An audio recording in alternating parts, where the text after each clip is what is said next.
सर्वमंगल मांगल्ये शिवे सर्वार्थ साधिके शरण्ये त्र्यंबके गौरी नारायणी नमोस्तुते।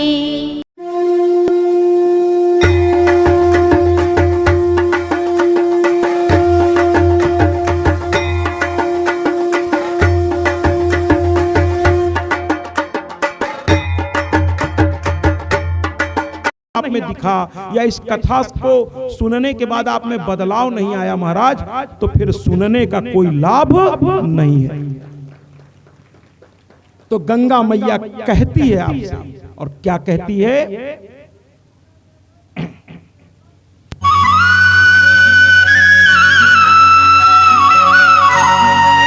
तालियों से साथ भी देंगे, लेकिन मानो तुम्हें गंगा माँ हो,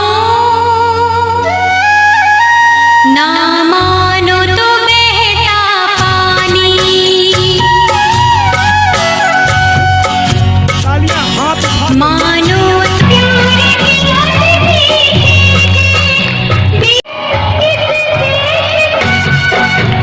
मिलेगी आप, लेकिन अब बस यूं ही चले गए मौज मस्ती करने, तो वहां फिर गंगा मां नहीं मिलेगी महाराज, वहां फिर केवल जल मिलेगा आपको। ध्यान रखिएगा, भाव से ही भगवान है। जाकी रही भावना जैसी, हरि मूरत देखी तिन तैसी। अब आप तय कर लीजिए, गंगा जल से मिलना है या केवल जल से मिलना है। ये आपके ऊपर है, आपके भाव पर सब कुछ निर्भर करता है।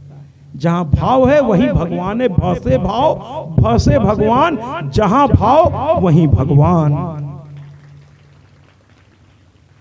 आइए कथा को आगे बढ़ाते हैं। कहते हैं महाराज, ब्रह्मा जी की सभा लगी हुई थी। अब गंगा कथा समाप्त हो गई, अब एक नई देवी को प्रकट करते हैं। आज बहुत देवियों को प्रकट करना है, सभी लोग ध्यान से सुने। मां की सभा लगी हुई है, अचानक कुछ देवता आते हैं महाराज, कुछ नहीं बल्कि सारे देवता एक साथ आ जाते हैं। अब मान लीजिए आप कोई भी जगह सर्विस करते हैं, तो वहां कभी कभार दो चार लोग या रोज आते होंगे। मान लीजिए आप बिजली विभाग में, तो या शिक्षा विभाग में, या अपना बिजनेस करते हैं, तो एक संख्या में लोग मिलने आपसे आते हैं रोज। तो आपको पता है कितने लोग रोज आते हैं, 100, 200, 400, इतने तो रोज आते हैं। लेकिन अगर हजारों की संख्या में एक साथ लोग आ जाए, तो आप भी सोचेंगे क्या मामला है। तो कुल मिलाकर ब्रह्मा जी बैठे और एकाएक सारे देवी देवता चले आए। ब्रह्मा जी सोचे जरूर कुछ मामला गड़बड़ है। ब्रह्मा जी ने कहा, क्या हुआ पुत्रों, एक साथ सब के सब क्यों चले आ रहे हैं? अब देखिए, सावधान हो जाइए, बड़ा प्यारा आज लगेगा। प्रतिदिन यहाँ प्यारा लगता था, आज तो और प्यारा लगेगा। एक के बाद एक देवियां आ रही हैं, है ना। अब ये 8 दिन जो आपने 7 दिन तपस्या की, उसका फल अब आज से ही मिलना शुरू। एक के बाद एक देवियों के दर्शन होंगे यहाँ। बिल्कुल तालियों से स्वागत करिए। 7 दिन तपस्या के बाद अब एक एक करके देवी आपके सामने प्रकट होना शुरू होंगी। 7 दिन साधना की आपने इस कथा में बैठकर। तो कहते हैं कि क्या हुआ बच्चों? तो कहने लगे, महाराज हमको हमारा भोजन नहीं मिल रहा है। कहने लगे, अरे मैंने व्यवस्था तो कर दिया है तुम्हारे भोजन की, तुमको जो नीचे मनुष्य चढ़ाएंगे वो तुमको प्राप्त होगा। तो कहे कि ये बताओ कि क्या नीचे के लोग पूजा पाठ नहीं कर रहे पृथ्वीवासी? तो कहने लगे, नहीं महाराज हो रही है। कहे पूजा पाठ हो रही है? कहे बिल्कुल हो रही है महाराज, बहुत सारे भक्त हैं, रात दिन पूजा पाठ करते हैं। तो कहे फिर तुमको तुम्हारा फल क्यों नहीं मिल रहा भाई? अच्छा यज्ञ नहीं करते क्या? अनुष्ठान नहीं करते क्या? कथाओं का वहां रचना नहीं चल रही है क्या? मंत्र नहीं पढ़े जा रहे हैं क्या? आहुतियां नहीं डाली जा रही हैं क्या? मतलब मैंने सारी प्रक्रिया बना रखी है कि कथाओं का श्रवण, उसके बाद अंतिम दिन हमारे डॉक्टर साहब भी करेंगे हवन, 9 दिन कथा का श्रवण, फिर हवन। तो 9 दिन जो ये देवी देवता सुन रहे हैं, इसके बाद हवन से डॉक्टर साहब उनको उनका भोजन प्रदान करेंगे। कैसे प्रदान करेंगे महाराज? हवन में जब मंत्र पढ़ करके आहुति डाली जाती है, वही आहुति जलकर भस्म होकर अब आगे की बात अभी बताऊंगा, तुरंत बता दूंगा तो आगे की बात का मजा ही किरकिरा हो जाएगा। वो आहुति पहुंचती है देवताओं तक। अब लेकिन जिस समय ये समस्या आई थी उस समय ये आहुति नहीं पहुंच रही थी। तो हुआ कि ब्रह्मा जी ने कहा क्यों भाई कथाएं नहीं हो रही? क्या हो रही है महाराज, रोज ऋषि संत बैठ करके प्रवचन कर रहे हैं। तो क्या उसके बाद हवन अनुष्ठान क्या वो भी हो रही है महाराज, यज्ञ इत्यादि वो भी हो रहा है महाराज। तो कहे जब व्रत तपस्या नाम संकीर्तन कहे सब हो रहा है महाराज। तो कहे तब जब सब हो रहा है तो तुमको तुम्हारा भोजन क्यों नहीं मिल रहा है बताओ? जब सब कुछ हो रहा है व्यवस्था के अनुसार तो तुम्हारा भाई तो वही बात हो गई कि कच्चा माल घर में आया, चावल दाल सब खरीद के आ गए, या किसान ने सब आ गया, कहे आ गया, कहे सब कुछ आ गया, कहे आ गया, कहे भैया चूल्हा जला था, कहे हाँ जला था, कहे खाना पका था, कहे हाँ पका था, कहे थाली सजी थी, कहे सजी थी, कहे फिर भी भोजन आपको नहीं मिला, कहे नहीं मिला महाराज। तो इस बड़ी समस्या हो गई कि जब सब कुछ हुआ फिर भी भोजन नहीं मिल रहा आपको। अब ब्रह्मा जी के कुछ समझ में नहीं आया कि मामला कहाँ गड़बड़ है, क्योंकि रचना तो वही किए थे, सब सारी व्यवस्था वही की। जैसे घर का मालिक को ये पता चले कि साहब इनको भोजन नहीं मिला तो पहले पूछेगा क्यों भाई सामान नहीं था क्या घर में? तो घर के औरतें कहेंगे सामान तो था। क्या तुमने बनाया नहीं था क्या? तो क्या नहीं बना भी था, बना भी था। तो फिर क्या जब बना था तो क्या वहां तक पहुंचा नहीं? क्या नहीं पहुंच भी गया? तो क्या खाया क्यों नहीं उन्होंने? तो ये सब बातें आ जाती हैं। अब ब्रह्मा जी चिंतन करने लगे। चिंतन करते करते उन्होंने मां को पुकारा, और मां को जब उन्होंने पुकारना शुरू किया महाराज, तो अब क्या करते वो, कैसे करते वो? तो इसलिए उन्होंने एक ही बात कही मां से, और क्या कही? मां शोक दुख निवारणी। कहने लगे ब्रह्मा जी हाथ जोड़कर मां से, और क्या कहने लगे? क्योंकि अब उनके समझ में नहीं आ रहा था। जब परिस्थिति आपके समझ में ना आवे तो फिर ईश्वर से प्रार्थना करनी चाहिए।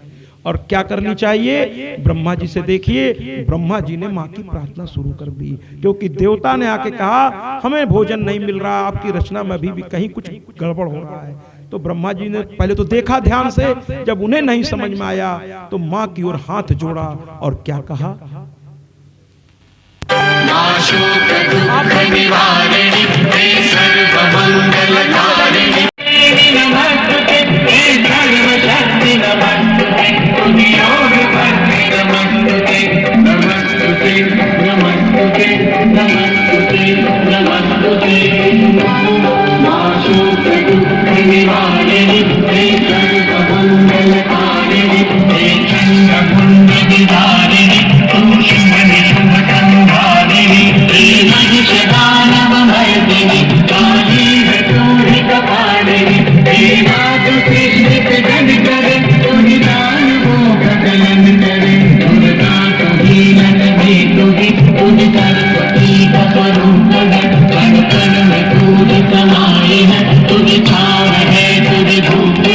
कोई बिना भोजन के रह गया, ये तो बहुत बड़ी बात है महाराज।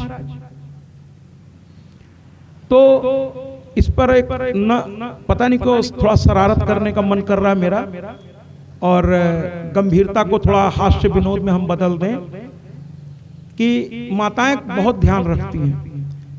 कल की बात है, कल भरपूर भोजन था मेरे पास, डॉक्टर साहब की एक बात कर रहा हूं, तो बड़ा आनंद लेके और फूफा जी बैठ के खिलाने, कलकत्ता की बात छिड़ गई, बड़ा आनंद आ रहा था। और आनंद लेते समय और डॉक्टर साहब की दवा भी कुछ ऐसी जादू की कि भूख लगने लगी कायदे से, तो हम खाते चले गए।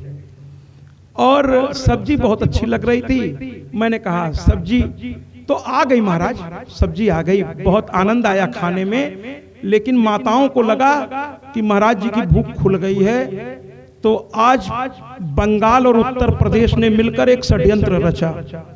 कहे अच्छा महाराज जी को आज फिर खाना खिलाते हैं। तो आज सुबह क्या किया महाराज, जिसने भी किया उसको मेरा प्रणाम है, एक साथ इतना पराठा और इतनी सब्जी, हाँ, और मांगोगे ले आज खाओ। एक साथ, न गरम ठंडा की परवाह न कुछ, उत्तर प्रदेश और बंगाल ने मिलकर एक षड्यंत्र रचा और एक साथ इतना पराठा और इतना ही सब्जी और कहें ले खाओ अब हैं और मांगोगे खाओ। हमने कान पकड़ लिया कि आप जितना मिलेगा उतने खाएंगे, क्योंकि मांगेंगे तो यही होगा, इतना पराठा और इतना। अब हम बच्चे से पूछ रहे तुम खाओगे, वो कह रहा हमारे पास भी तो इतना दे दिया है उन्होंने, अब क्या करे बताइए, है ना। तो बड़ा आनंद आया, थोड़ा मैंने कहा हंसी मजाक हो जाए, थोड़ा माहौल हल्का हो जाए। तो चलिए कथा को आगे बढ़ाते हैं। बंगाल वालों को भी मेरा प्रणाम और उत्तर प्रदेश वालों को तो पहले से ही मेरा प्रणाम है, ठीक है, सबको मेरा प्रणाम। तो कहने का तात्पर्य है महाराज, माँ ने कहा कि क्यों नहीं भोजन मिल रहा है। भोजन पर मुझे याद आ गई ये घटना, क्यों नहीं उनको भोजन मिल रहा है। अरे पर्याप्त भोजन मिलेगा, लेकिन तुमने एक गलती कर दी है। ब्रह्मा ने कहा क्या गलती कर दी है महाराज, क्या गलती कर दी, जल्दी बताइए, क्योंकि कोई भूखा रहे अच्छी बात थोड़ी है, जल्दी बताइए क्या करना है। तो कहने लगी कि मंत्र हो रहा है, हवन भी हो रहा है, सारे अनुष्ठान भी हो रहे हैं, सब कुछ हो रहा है, फिर भी उनको भोजन अगर नहीं मिल रहा है तो तुमने अग्नि पैदा कर दी, लेकिन उनकी धर्म पत्नी को लाना तुम भूल गए। बिना शक्ति के तो शिव भी 100 हैं, बिना शक्ति के शिव भी सब हैं, इसलिए बिना पत्नी के कोई पति पूर्णतया सक्षम नहीं होता महाराज, पत्नियां उनकी शक्ति होती है। तो कहने लगे ब्रह्मा जी, उनको भी समझ में बात आने लगी, मां की ओर देखने लगे, कहे तुमने अग्नि प्रकट कर दी, लेकिन उनकी दाहिका शक्ति तुमने प्रकट नहीं की, दाहिका शक्ति। ब्रह्मा जी ने कहा मां समझ में बात आ गई।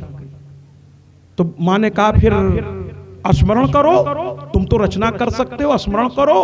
और जैसे ही ब्रह्मा जी ने ऐसे ध्यान लगाया और कहा हे मां दाहिका शक्ति आप प्रकट हों और अग्निदेव को पति रूप में वर्ण करें, आपकी यहाँ जरूरत है, क्योंकि घर में आप कितना भी सामान भर लीजिए, लेकिन जब तक ये अन्नपूर्णा को विवाह करके इन धर्म पत्नियों को, इनका नाम ये धर्म को जो संभाल दें, वही तो धर्म की पत्नी अर्थात धर्म पत्नी कहलाती है। केवल पत्नी नहीं कहते इनको, धर्म पत्नी। इनके बिना आप धर्म नहीं कर सकते महाराज। संत को बुला तो लेंगे, लेकिन उनके भोजन पानी की व्यवस्था तो यही करती है महाराज। तो कुल मिलाकर के उन्होंने दाहिका शक्ति को आवाहन करना शुरू किया और तालियों से स्वागत कीजिए, सामने प्रकट हो गई स्वाहा देवी। आज आपको पता चला कि ये मंत्रों में स्वाहा क्यों लगाया जाता है। जब भी कोई आहुति चढ़ाई जाती है महाराज, तो स्वाहा कह करके ये आहुति समर्पित कर दी जाती है। इसीलिए उस दिन से सारे विद्वानों ने स्वाहा कहकर हर आहुति देनी शुरू की। हर मंत्र को स्वाहा के बिना जब आहुति देने के लिए मंत्र पढ़ा जाता है, तो स्वाहा के बिना उसे अधूरा माना जाता है। इसीलिए अभी डॉक्टर साहब क्या हवन होगा कल छोड़ परसों, तो वहां पंडित जी मंत्र पढ़ लेंगे और उसके बाद उनको कहना पड़ेगा। क्या कहना पड़ेगा? वो कहेंगे, मंत्र पढ़ने के बाद कहेंगे स्वाहा स्वाहा स्वाहा। जब तक ये नहीं कहेंगे महाराज, देवताओं तक उनकी आहुति नहीं पहुंचेगी। तो स्वाहा देवी के स्वागत करें और बोलिए ना, स्वाहा देवी की, स्वाहा देवी की, स्वाहा देवी की। ये है मां की, मां प्रकट हो गई महाराज, मां प्रकट हो गई, स्वाहा देवी प्रकट हो गई। और मुस्कुरा करके अग्निदेव ने उनका स्वागत किया, बरमाला पहनाया, दोनों पति पत्नी हुए महाराज, दोनों पति पत्नी हुए। और उस दिन से स्वाहा बोलते ही स्वाहा देवी का काम ये था, हर व्यक्ति संसार में आया है तो भगवान उसके लिए कोई ना कोई काम निर्धारित कर रखा है, वो हमें समझना होगा। और स्वाहा देवी ने करना क्या शुरू किया, जैसे ही आहुति, जिस देवता के नाम से आप डालेंगे आहुति, उस देवता तक आहुति पहुंचाने का काम स्वाहा देवी का है। आहुति पहुंचाने का काम स्वाहा देवी करती है। जी, तालियों से स्वागत करें। आइए ना, जो स्वाहा देवी इतनी महत्वपूर्ण है, उनके साथ साथ एक और देवी को बुला ले, तब मां की एक स्तुति करेंगे। या चलिए कर लेते हैं, स्वाहा देवी की स्तुति पहले कर लेते हैं। आइए एक गीत से तैयार हो जाए ऑडियो सिस्टम। मां का दर चूमकर सारे देवता झूम उठे। जब उनको भोग मिलने लगा तो देवता ने शायद यही कहा होगा, और क्या कहा होगा? माँ का दर चूम कर सारे गम भूल कर, माँ का दर चूम कर मजा गया, मैंने अर्जी लगाई मजा गया। दर बदर घूम कर मैया के द्वारे पर, दर बदर घूम कर मैया के द्वारे पर, मैंने झोली फैलाई मजा आ गया। माँ का दर चूम कर सारे गम भूल कर, मैंने अर्जी लगाई मजा आ गया।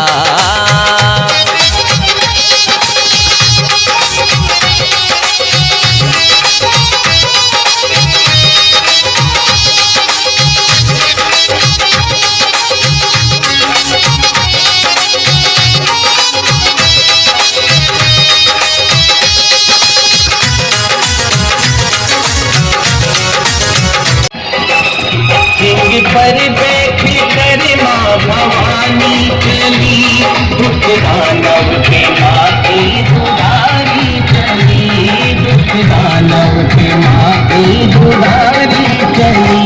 रण में संहारी कर दुष्ट को मारे कर, रण में संहारी कर दुष्ट को मारे कर, मुंडी माला बनाई मजा आ गया। माँ का दर चूम कर सारे गम भूल कर, मैंने अर्जी लगाई मजा आ गया।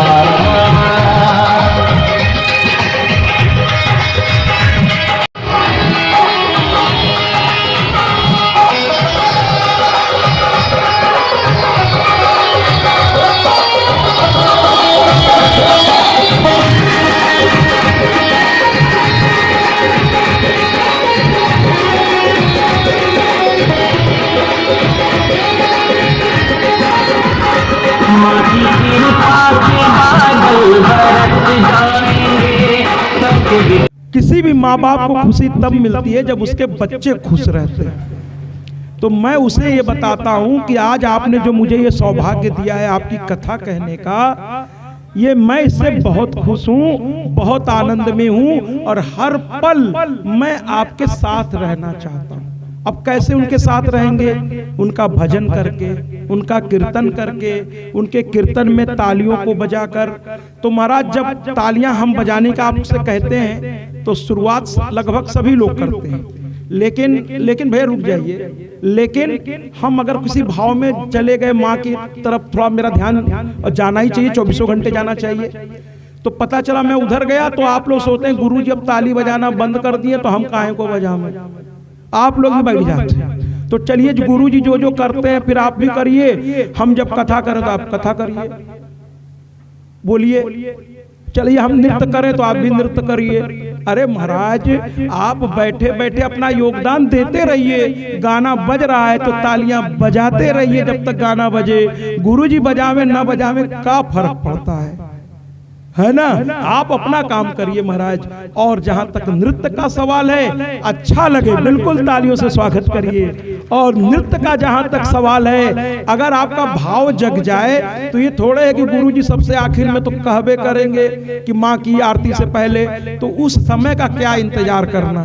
कोई ऐसा गीत जो आपको मन को भा जाए, और चाची उठे ना उठे, मामी उठे ना उठे, बुआ उठे ना उठे, दादी उठे ना उठे, नाना उठे ना उठे, अरे कोई उठे चाहे मत उठे, आपका भाव जग गया, आप अपनी जगह पर ही खड़े होकर, कोई शादी विवाह थोड़े महाराज, खड़े होकर मैया को ध्यान लगाइए, मीरा की तरह हो जाइए, जो महल की रानी थी महाराज, एक राजा की राजकुमारी और एक सम्राट की पत्नी, लेकिन जब कृष्ण के भक्ति में दीवानी हुई तो कवियों ने लिख दिया कि मीरा गली गली हरि गुण गाने लगी, मीरा रानी दीवानी कहाने लगी। दीवानगी उनके लिए होना चाहिए, क्या फर्क पड़ता महाराज और लोग क्या कर रहे हैं। अगर राम अवतार जी ये सोचे तो कोई नहीं खड़ा हो रहा है, मैं क्यों खड़ा हूं महाराज, लोग मुझे कहीं बेकार ना समझ लें, लेकिन राम अवतार जी को कितना बड़ा सम्मान मैंने नहीं महाराज, उनके भक्ति ने दिला दी, उन्होंने परवाह नहीं की और लोग खड़े हैं कि नहीं खड़े हैं, वो तो बस भाव में आए कि माँ काली प्रकट हुई और वो चुपचाप और काफी देर खड़े रहे, तभी तो मैंने उस चीज का सम्मान किया। उन्होंने ये नहीं देखा कि मेरे साथ और लोग खड़े नहीं तो अकेले में कैसा लगूंगा, वो तो बस ऐसा भाव उनके अंदर पैदा हुआ, अकेले खड़े हो गए। और ये जैसे ही मेरी नजर वहां तक गई, जबकि हम लोग तरफ इतनी लाइट पड़ती है महाराज कि जल्दी दिखता नहीं है स्पष्ट, और हम देखना भी नहीं चाहते मां के सिवा कुछ और, ठीक है महाराज, लेकिन भक्ति ऐसी चीज है कि वो आकर्षित कर दी मुझे, और मैंने देखा कि एक व्यक्ति, और इतना ही नहीं जबकि वहां अंधेरा है, लेकिन भक्ति में इतनी शक्ति है कि मुझे लग गया कि कोई ऐसा व्यक्ति खड़ा है जो मां का परम भक्त है। तो कहीं भी गीत में अगर अच्छा लग जाए तो मैं तो देखता था स्त्रियां वो एक ही अकेले, कोई वहां से खड़ा हो जाता तो कोई वहां से, कोई वहां से, पूरे गीत में एक ही जगह पर, ये कोई शादी ब्याह थोड़े, उसके लिए बहुत जगह क्या हो सकता है, एक ही जगह पर खड़े होकर आंचल लेकर या अपने हाथ से मीरा की तरह नृत्य करने लगती हैं। पुरुष भी नृत्य करने लगते हैं महाराज कथाओं में, आप यूट्यूब पे देखिएगा। मेरे बांदा में मैं कथा कर रहा था, वहां एक महिला सबसे पीछे बैठती थी, और मुझे तो लगता है कि मेरी मैया भी जरूर आती होगी अपने इस बच्चे की लाज रखने किसी न किसी रूप में। तो मुझे तो लगता है पता नहीं मेरी मैया इनमें से कहां बैठी है, पता नहीं वो कौन सी मैया है जो मेरी मैया भेष बदल के यहां बैठी हुई है। अब वो मुझे देख रही है, इसलिए मैं नाचता हूं, गाता हूं कि अगर वो है, और है अगर क्यों है तो मुझे प्रसन्न देख करके मुझे आशीर्वाद दे के जाए। जी, माँ को प्रसन्न करना, हमेशा रोना रोना रोना रोना रो करके, माँ बाप के सामने रोज बच्चे रोते हुए आए, आज हाई दिलाए द, आज हाउ दिलाए द, आज देखिए यहाँ की भाषा मैं सीख गया हूँ डॉक्टर साहब, आज हाई दिलाए द, आज हाउ दिलाए द, आज हाउ कर द, आज हाई कर द, तो माँ बाप कहेंगे जब देखा बस कुछ मांगने ही आता है। अरे कभी प्रसन्न होके आवे और कहे पापा या मम्मी, अरे आज आपने जो कुछ दिला दिया है, आज पहने इतना मजा आया कि हमको इतना मजा आया, अरे मेरे पापा जैसा या मेरे मम्मी जैसा दूसरा कोई हो ही नहीं सकता। कह के देखिए, माँ बाप का सीना चौड़ा हो जाएगा महाराज। और वो अपनी प्रशंसा, देखिए आप किसी की प्रशंसा करके उसे बड़ा नहीं बनाते महाराज, हकीकत ये है कि आप बड़े हो जाते हैं, लोग ये समझते हैं कि इसका भाव था तभी तो उसके बड़प्पन को ये समझ पाया। अर्थात किसी के बड़प्पन को समझना अपने आप में एक बड़प्पन है महाराज, अपने आप में एक बड़प्पन है।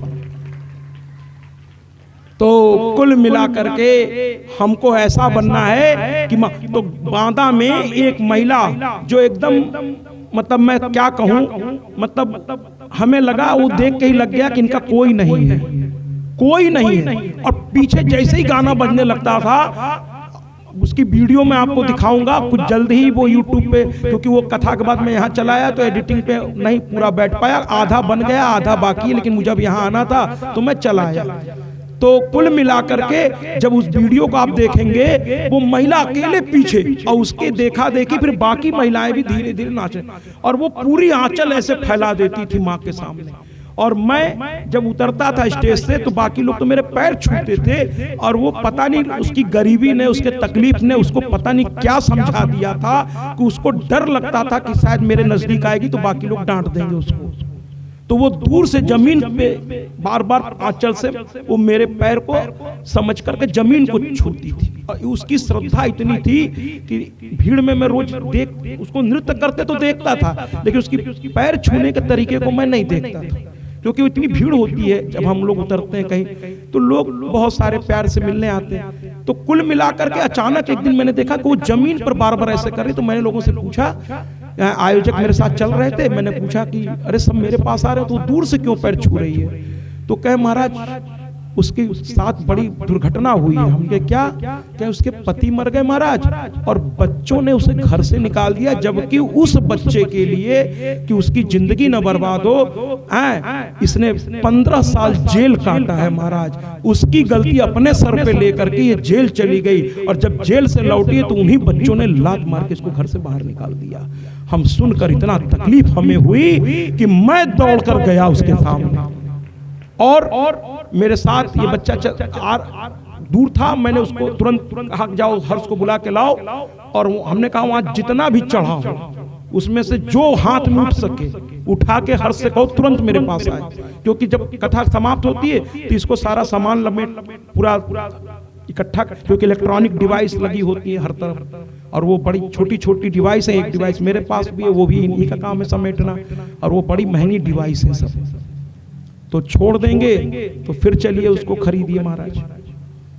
तो इनकी जिम्मेदारी बड़ी होती है हटने के बाद मेरे। तो ये व्यस्त थे, लोगों ने कहा महाराज जी आपको याद कर रहे हैं, और वो कह रहे हैं कि आपके हाथ में जितना भी फल इत्यादि उठे लेकर के आइए। तो ये समझ नहीं पाए, सोचे महाराज जी ऐसा क्यों कह रहे हैं, तो ये दौड़ के पहले मेरे पास आए, क्या बात है? हमने कहा लेके आओ। तो फिर ये गए वापस, और सामने रखा था। आयोजकों ने कहा था ये महाराज जी के लिए, लेकिन अब चूंकि मैंने इनसे कहा था तो मेरे आदेश का पालन करते हुए जो हाथ में जितना आ सका उठा के लेके मेरे पास आए, और मैंने कहा मैया आंचल खोलो। उसने आंचल खोला, मैंने उसके आंचल में जो हो सकता था सब डाल दिया, और कहा मैया है ना तुमको आज सब मिल गया, और ये मैंने नहीं दिया, मेरी मैया ने तुम्हारी भक्ति पर प्रसन्न होकर दिया। वो औरत रोने लगी, और मैं उसे देखकर रोने लगा। लोग खड़े हो गए साहब, वहां तो कैमरा लेकर के बहुत लोग रहते, तो वीडियो वाले मोबाइल सब तुरंत तस्वीर बनाने लगे, और वो वायरल हो गया महाराज फेसबुक पर। और उस महिला के लिए कई संस्थाएं आगे आ गईं उसकी मदद करने के लिए, क्योंकि पत्रकार के हाथ में जब लेखनी हो महाराज और व्यास के आगे माइक हो तो इसकी ताकत का अंदाजा आप लगा नहीं सकते। हमारी आवाज पूरी दुनिया सुनती है। कई संस्थाएं आगे बढ़कर के मुझे लिखने लगी कि महिला का पता बताइए, हम लोग सम्मान के साथ उन्हें अपने आश्रम में ले आएंगे, और पूरा सम्मान जिसकी वो हकदार है हम लोग देंगे। और मैंने कुछ संस्थाओं को उनका पता बता दिया है, धीरे धीरे संस्थाओं उन तक पहुंचेंगी, और सम्मान के साथ उनको ला करके अच्छी जगह भोजन रहना सब व्यवस्था उस महिला की कर दी जाएगी। और अगर नहीं हुई, और मुझे पता चला अगर दोबारा बांदा में शायद जल्दी कथा कहने का सौभाग्य मिलने वाला है, वहाँ के एक बहुत बड़े धनी आदमी ठेकेदार साहब हैं, जिनके फार्म हाउस पे हमको निमंत्रित किया गया था कथा के बाद। पहले तो घर पे उन्होंने बुलाया, फिर और प्रभावित, अब माँ की कृपा है तो फिर फार्म हाउस पे कहे मेरे फार्म हाउस पे भी पैर रख देंगे तो मेरा फार्म हाउस धन्य हो जाएगा। मैंने कहा चलिए। तो उनकी धर्मपत्नी, जबकि उनके यहाँ बहुत सब लोग लगे रहते हैं नौकर चाकर, लेकिन धर्मपत्नी मेरे लिए भोजन पूरा वही बनाई, घर पे भी फार्म हाउस पे भी। और जब मैं पहुंचा तो उनकी धर्मपत्नी ने गीत लगाया, और वो गीत मैं तब से भक्तों के जहां भी भक्तों के जाता हूँ वो गीत मैं लगवा देता हूँ। ये गीत उन्होंने ही पहली बार मुझे सुनाया। और जैसे ही मैंने गाड़ियां रुकी और उन्होंने गाड़ियां भेजी थी, तो वो गाड़ियों से मैं गया, तो जैसे ही मैंने उनके घर पर या फार्म हाउस पर जब पैर रखा तो अंदर से पूरे स्पीकर, उन तो घर में उनकी स्टीरियो सब लगा हुआ था, तो वहां से बच्चों ने बजाया। और क्या बजाया कि सजा दो घर को गुलशन सा, मेरे सरकार आए हैं, मेरे सरकार आए हैं। उनके इस भाव को देखकर मैं क्या कहूं। तो उनका कहना है महाराज आने वाले दिनों में मैं चाहता हूं कि आपकी कथा मेरे फार्म हाउस पे भी हो। तो मैंने कहा ठीक है महाराज, मिलके एक डेट निकालेंगे, लेकिन अभी नहीं, अभी मेरी व्यस्तता है। लेकिन आपने कह दिया, मैंने इसको स्वीकार कर लिया। जरूर वादा, अगली बार जब भी आऊंगा तो आपके यहाँ ही आऊंगा, पहली बार। तो इस तरीके से बहुत आदरणीय लोग हैं, बहुत प्यारे प्यारे बच्चे हैं। सौभाग्य और सौम्या उनके 2 बच्चे हैं, और सौभाग्य को तो जब भी मौका मिलता है वो फोन घुमा देता है। और चूंकि जात, ऐसे मैं जात नहीं मानता महाराज, मैं तो इंसान को मानता हूँ। लेकिन यादव जी हैं तो बच्चे को प्यार से मैं मजाक में थोड़ा कहता हूँ, मैं थोड़ा बहुत ज़्यादा देर टेंशन में रहना पसंद नहीं करता। मैं माँ का भक्त हूँ, हमेशा हंसता मुस्कुराता रहता हूँ। तो कुल मिला करके, और तनाव भी तभी आता है जब सामने वाला सीमा पार करने लगता है, वरना छोटी छोटी बातों पे मैं नाराज नहीं होता। कुछ चीजें मैं अनदेखा भी कर देता हूँ कि जाने अनजाने में हो रही है। लेकिन मैं उसको बड़ा प्यार से, गोल मटोल सा है, और जिस दिन अपने घर पर बुलाया था तो उसको ही पिता ने जिम्मेदारी दी थी, जबकि छोटा है अभी, मुश्किल से 12 साल का होगा। तो ड्राइवर गाड़ी लेकर आया और आयोजक से परमिशन लेकर ऊपर चला गया। हम कथा से अभी गए, कपड़ा बदल ही रहे थे, कहे महाराज जी चलिए। हमने कहा बेटा 2 मिनट समय तो कपड़ा तो बदल लें, अब ये सब पहन के केवल व्यासपीठ हम बैठ सकते हैं, अब दूसरे घर थोड़े ऐसे जाएंगे, थोड़ा कपड़ा बदल लेने दो। तो कहने लगा महाराज जी कपड़ा तो बदल लीजिए, लेकिन अब यहाँ आज कुछ मत खाइएगा, ममा ने सब वहाँ बना रखा आपके लिए, बड़ी श्रद्धा से नौकर चाकर सबको रोक कर खुद बनाइए ममा। हमने कहा अच्छा बेटा चलते हैं, रुक तो जाओ। तो फिर कपड़ा बदले, तब तक आयोजक बेचारे वो चाय कॉफी और थोड़ा नाश्ता कहे महाराज जी बोले हैं, तो थोड़ा गला सूख गया, 4 घंटे से कुछ लिए नहीं है, और कथा से 2 घंटा पहले से कुछ भी नहीं लेते ये। तो बेटा कुछ जल पी लेना, तो तब गाड़ी से लेके इनको तुम चलो, मैं भी चल रहा हूँ। आयोजक ने कहा, तो कहता अंकल वहाँ ममा ने बहुत सारी चीज बनाई है, और हमारी अंगुली पकड़ के कहता महाराज जी कपड़ा बदल लिए ना, यहाँ कुछ मत खाइए, जो खाना चल के मेरे यहाँ खाइए। तो हमने कहा नहीं बेटा ठीक नहीं है, आयोजक है मेरे, मुख्य आयोजक तो यही है, तो पहले मुझे इनका जो इनका आदर है उसको स्वीकार करना है, और मुझे ऐसे भी थोड़ा गले को बोलते बोलते दिक्कत होती है, तो सबसे पहले गर्म चाय चाहिए होती मुझको, तो हमें पी लेने दो। तो पीने लगे, वो खड़ा रहा, जैसे ही पिए फिर हाथ पकड़ लिया, चलिए ना चलिए ना। तो धीरे धीरे उससे मुझे बड़ा प्यार हो गया, उसके इस भाव को देखकर, और मैं उसे प्यार से कहता हूँ और यादव जी कैसे हो, और साथ ही साथ कहता है महाराज जी। फिर वो कथा में हमेशा आता था मेरे पास, तो मैं आऊं, पूछता था गेट के पास, मैं आऊं, तो मैंने कहा कौन, तो कहता था सौभाग्य, उसका नाम है सौभाग्य। तो मैं तो कहता था अरे सौभाग्य को आने से कौन मना कर सकता है, सौभाग्य को तो हर व्यक्ति कहेगा आ जाओ आ जाओ आ जाओ। हमने कहा तुम्हारे माता पिता ने नाम ही ऐसा रखा है सौभाग्य, तो आ जाओ आ जाओ आ जाओ। तो कहने का तात्पर्य ये है कि कुल मिलाकर के महाराज अब श्रद्धा स्वाहा देवी आ गई।